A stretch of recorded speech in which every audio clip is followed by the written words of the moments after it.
La Chine, première usine mondiale et premier partenaire économique de l'Afrique. Au-delà des clichés et des idées préconçues, la présence économique de la Chine en Afrique est une réelle opportunité pour le continent.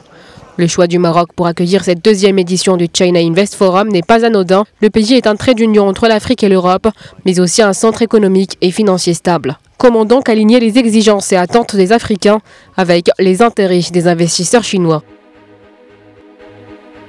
Le plus important, c'est de saisir des capacités comparatives, des atouts comparatifs, parce que la Chine n'est pas un pays fort sur tous les plans, et la demande des pays africains ne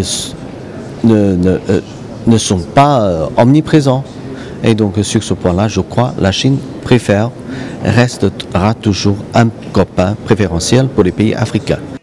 De nombreuses conditions sont à réunir pour que la relation Chine-Afrique puisse réaliser pleinement son potentiel.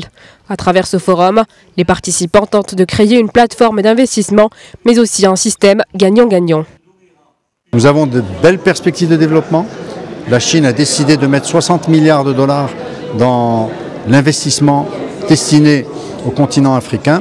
Et le Royaume du Maroc a l'intention de jouer pleinement son rôle, d'abord en tant que pays réceptacle d'une partie de ces investissements, mais aussi en tant que partenaire africain pour apporter toutes les possibilités de coémergence à l'ensemble du continent. Ce qui est important, et je le rappelle, c'est que ces discussions doivent toujours avoir pour finalité des relations gagnant-gagnant.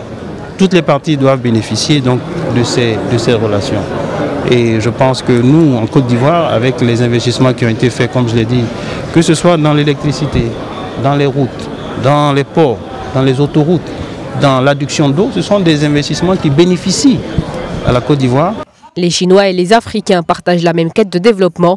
Une étude de McKinsey estime que les revenus générés en Afrique par les entreprises chinoises pourraient progresser de 144% d'ici à 2025.